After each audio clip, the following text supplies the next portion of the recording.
je m'appelle Pauline Julier, je suis suisse, je viens de Genève et je suis ici pour le festival. J'ai un focus dans le programme d'Intersection. Alors donc je présente plusieurs films, tous mes films en fait depuis que j'ai commencé. Le plus vieux a 10 ans je crois maintenant. Et tous ces films ont en commun sans doute le fait qu'ils parlent tous de notre lien à l'environnement qui nous entoure, à la nature, si on peut dire les choses comme ça. Et je crois que mon travail cherche à décrire les images, les rituels, les connaissances qui nous animent et qui animent nos liens à notre environnement. Alors moi je fais souvent un long travail de recherche, donc c'est des films qui composent plusieurs perspectives, plusieurs points de vue pour décrire un même sujet ou pour décrire un rapport au monde. Donc les projets sont développés. Comment? C'est une bonne question. C'est des projets de long terme, je passe beaucoup de temps à filmer, je travaille beaucoup avec les archives, donc c'est à la fois un travail de recherche, il y a souvent des interviews, donc c'est aussi un travail de parole, et puis un travail de terrain, parce que souvent c'est des choses qui se passent à l'étranger, donc je pense que c'est des projets qui se développent un peu de manière, fragmentaire, mais aussi un peu constellaire, c'est-à-dire comme des constellations.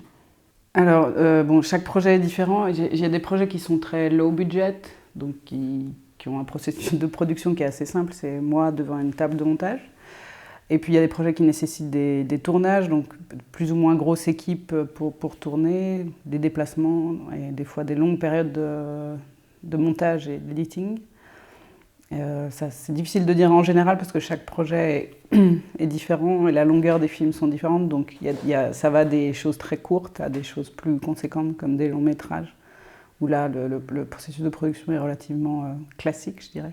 Souvent, je crois que mon travail il démarre avec des découvertes, enfin, des choses que je découvre dans le monde qui m'entoure. Souvent, c'est des choses scientifiques qui m'attirent, comme des curiosités que j'ai envie de creuser et de mettre en forme. Et j'ai l'impression qu'un peu mon travail raconte toujours peut-être la même histoire, c'est-à-dire comment le monde autour de nous peut-être nous échappe et comment on essaye de s'y accrocher, de raconter Je crois que mon travail cherche à traduire la complexité de nos rapports au monde, peut-être. Et donc à chaque fois que je trouve une anecdote, une découverte, quelque chose qui me semble raconter ça, je commence par là et en général ça me mène ailleurs.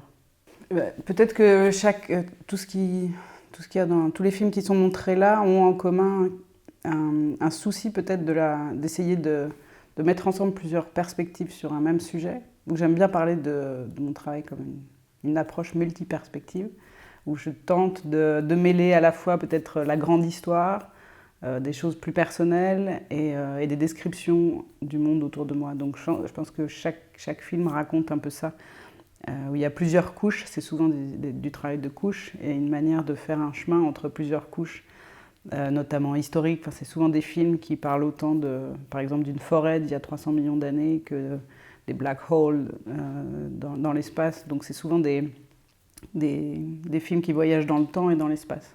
Tradition. Alors, c'est pas un mot qui me parle beaucoup, je crois. Tradition.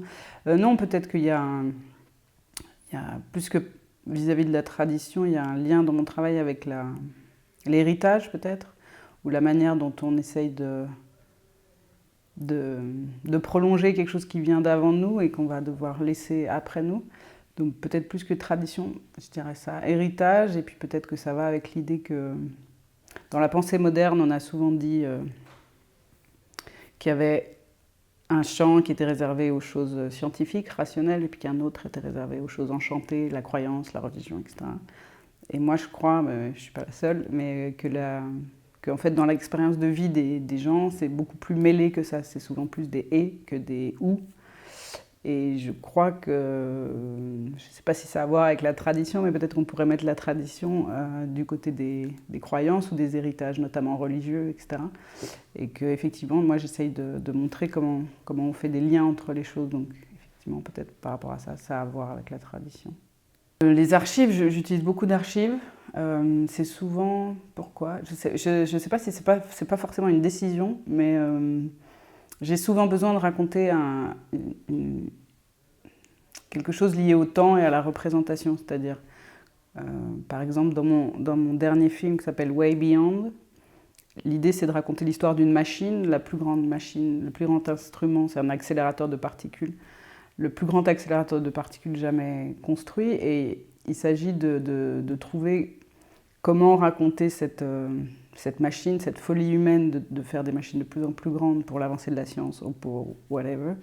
Et il me fallait des images et une texture différente d'images qui puissent raconter que ce rêve-là, par exemple, de faire des machines plus grandes, d'avoir des choses plus grandes, d'avoir un progrès comme ça, c'était pas nouveau et qu'on avait déjà eu ça avant. Et donc j'ai utilisé des archives pour raconter ça, et souvent les archives permettent un lien au passé très palpable, comme ça, très sensible.